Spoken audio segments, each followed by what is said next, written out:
to get Shyamalan. At the start of the movie, the Kappa family gets invited to a resort for a holiday trip. The parents, Guy and Prisa, have never heard of the resort before, but nonetheless, they're excited. Once they reach it, the entire staff greets them, including the manager himself. A woman then arrives and gives them welcome drinks. After a while, she leads the kids, Trent and Maddox, outside, while several other people are chillin'. At the candy station, the kids meet Idlib, the manager's nephew. Trent immediately befriends him, and the two start exploring the place. Meanwhile, Maddox and her parents get into their bathing suits and have a fun time on the beach. At first glance, it appears as if the family is about to have the time of their lives. However, little do they know that they are in for one hell of a horror ride. Probably a twist ending, too. The next morning, we are introduced to the other families over breakfast. Charles, a renowned surgeon, has come along with his mother Agnes, his wife Crystal, and their 6-year-old daughter Kara. Crystal hits on the waiter right in front of her husband. I hope I get super rich someday so I can have a broken relationship too. Then there is the Carmichael couple, consisting of Yaren and Patricia. The latter is suffering from epilepsy, which often causes her to have seizures. Even today at breakfast, she experiences a violent seizure, but luckily the surgeon Charles helps her up. Meanwhile, the resort manager approaches the Kappa family and tells them about a beautiful beach that lies just 5 kilometers from there. He also mentions that he has already arranged a vehicle and other essentials for their trip. Guy and Prisa are perplexed as to why they are being treated like royalty. Nonetheless, they agree. Shortly after, the family boards the bus and gets ready for their trip. To their dismay, Chris and his family also join in, making the trip not so exclusive. After a while, they drive past a gate that clearly says off limits. None of the guests notice it, as they are too caught up in their own activities. Once they reach the end of the road, the driver drops them off and points them in the direction of the beach. He doesn't even bother to escort them there or carry their belongings. Before leaving, he mentions that he'll pick them up at 5 p.m. In the next scene, the group continues walking through the forest and into a narrow cavern. From there, they eventually arrive at the beach. It is an absolutely stunning place, just like the resort manager had promised. Wasting no time, both the families start unpacking their stuff until they notice a lonely-looking man sitting nearby. He is revealed to be a famous rapper named Mid-Sized Sedan.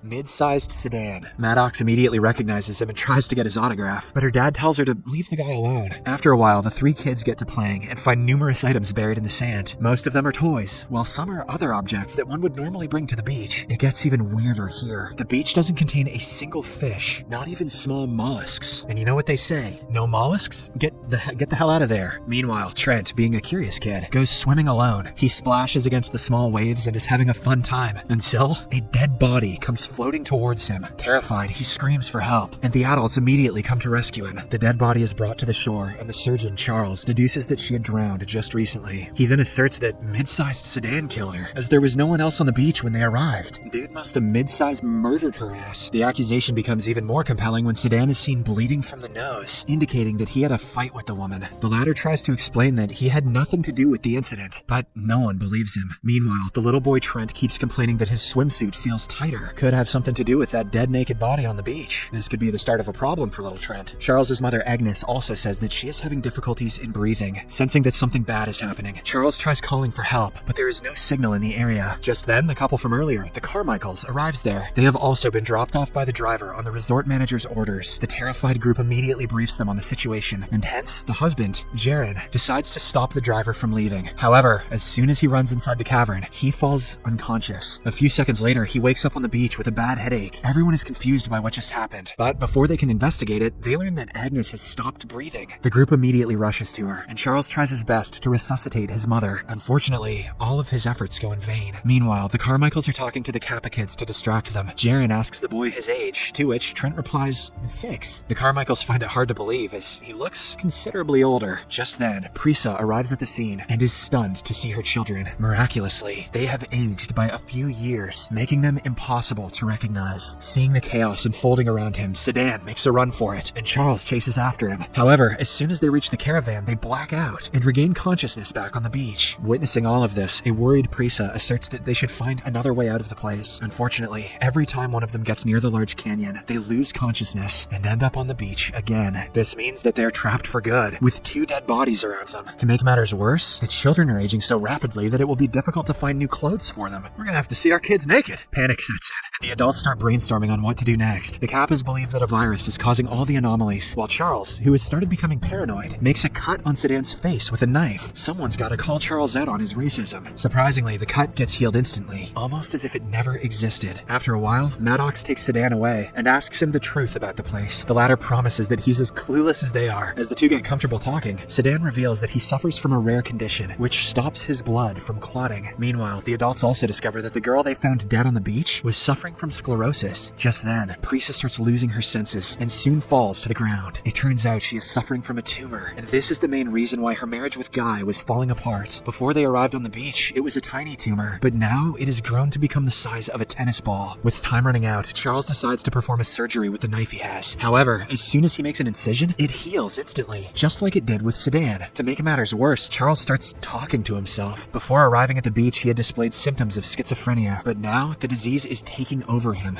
Nice try, Charles. We know you're just racist. Fortunately, the rest of the group helps him snap out of it so that he can continue with the operation. Charles then makes another cut near Prisa's abdomen, and this time, everyone holds the opening so that it doesn't heal. They only release it after Charles takes out the giant tumor, and as soon as the wound heals, Prisa regains consciousness. She is no longer sick now. Unfortunately, their happy moment doesn't last long as they realize that the dead woman from earlier has now turned into dust and bones. Her body has been taken out only a few hours ago, but somehow it has completely decomposed. Prisa, who is a museum curator, examines the bones and explains that something like this takes at least 7 years to decompose. This is when the group finally realizes that time is moving faster on this beach. Prisa calculates it precisely and concludes that half an hour here is equivalent to a full year in human life. Elsewhere, the kids, Trent and Kara, are seen munching on the remaining food. When they return, everyone is shocked to see them all grown up. Not only that, Kara is heavily pregnant with a child. They must have had sex like 7 seconds ago. Realizing that she may give birth any time now, Charles and the others lay her down and prepare to get the baby out. Crystal also wants to be with her daughter, but she passes out due to anxiety. When she wakes up, she finds out that Kara has given birth to a baby, but it is now dead. Time moved so fast for the baby that it didn't even get a chance to consume food and build its muscles. Trent looks at all this and becomes confused, as despite being a grown-up, he still thinks like a 6-year-old. On the other hand, Charles has started to lose it. In one instance, he threatens Jaren to go away, while in another, he tells his wife to put on makeup, saying she looks ugly. Charles eventually crosses the limit when he grabs Sedan and repeatedly stabs him with a knife. The poor rapper doesn't even get a chance to heal due to his condition, which prevents blood from clotting. Devastated, Jaren decides to cross the waves and call for help, saying risking his life is better than dying here slowly. After he leaves, Guy slowly takes the knife away from Charles, who at this point has become totally paranoid. Seeing this, he suddenly realizes something. All the families that arrived at the beach had something in common. At least one of their members was suffering from an ailment. For instance, Prisa had a tumor. Charles was suffering from racism. Sedan had a rare blood condition, and the dead woman was suffering from multiple sclerosis. Guy then asks his wife where she got the invitation card. Prisa reveals that she got it on a random sweepstakes, which was on the back of her pharmacy receipt. This concludes that the resort owners already knew their medical histories. In the next scene, when Maddox goes for a swim, she comes across a dead body. It is revealed to be that of Jaren. Thank God I couldn't pronounce that guy's name. He must have blacked out inside the water and drowned, similar to what happened to the woman from earlier. Seeing him, Patricia cries in agony, while the remaining group becomes even more devastated as they have literally nowhere to escape. However, Kara does not want to give up so easily. She decides to climb up the canyon and almost succeeds in it. Unfortunately, just as she reaches the top, she blacks out and falls to her death. Seconds later, Patricia starts convulsing violently, and she passes away too. In this way, 2 more corpses are added to the collection. Soon, the day turns into night, and the Kappa couple slowly starts losing their senses. At this point, they can't even recall why they are trying to leave this beautiful place. On the other hand, their children have unearthed a book, which apparently belonged to the people that came before them. In it, the names of all the people are mentioned, along with their addresses and ailments. Just then, Trent's attention is diverted by a light coming from the top of a hill. On a closer look, he finds out that it is a camera. This means that someone is inspecting them closely. Meanwhile, Charles, who has become a ticking time bomb, slowly approaches Guy to finish him off. The latter cannot see it because he has become nearly blind. Soon, Charles lunges at him and starts slashing his body with a knife. Prisa is just nearby, but she cannot hear it as she has become deaf. However, when she eventually finds out what's going on, she grabs a rusty knife and attacks Charles with it. She manages to make a small cut on his arms, but this is enough to kill him, as the rust immediately enters his veins. Elsewhere, the siblings slowly enter the cave, where they run into an aging Crystal. She doesn't want anyone to see her hideous face, so she tries killing the children with rocks. However, when she tries picking up a big one, her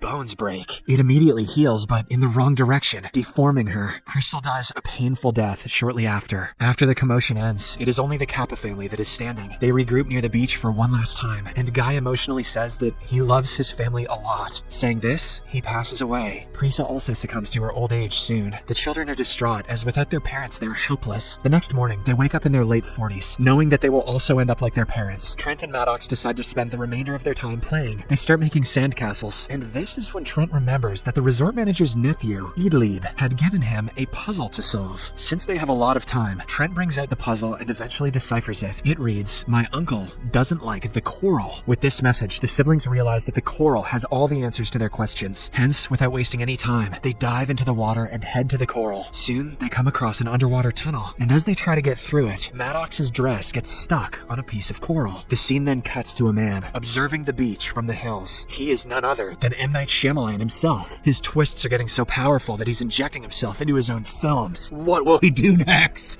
What will he do next? What will he do? But actually, he is none other than the driver who dropped the families off there. After confirming that everyone is dead, he calls his boss and briefs him on the situation. Then, he packs his belongings and leaves. Following this, we are taken to a lab where several prominent scientists are researching different medicines. The resort manager is also there, and he tells everyone that Trial 73 is over. He also reminds them that because of this beach, they have been able to save millions of lives using their medicine. You would think after 73 trials he wouldn't have to give this speech anymore. Here, we get to know that the resort is actually a sham for a medicine company. They use the beach to conduct clinical trials on people so that they can get the results in a matter of minutes as opposed to years. The welcome drinks that they provide to the guests are actually mixed with trial medicines for their particular illnesses. Elsewhere, we see the Kappa siblings, who have somehow managed to survive the deadly waves. They are now back in the resort with the notebook they found on the beach. Soon, they find a police officer who is also on holiday and tell him everything that happened to make him understand. The siblings even hand him the notebook, which has the list of all of the missing people. The cop makes some calls and concludes that the people are actually missing. The fact that there is a capable policeman in this movie is the real twist. In the final scene, the medical lab is busted and all the scientists are taken into custody. As for the Kappa siblings, they are escorted home in a chopper.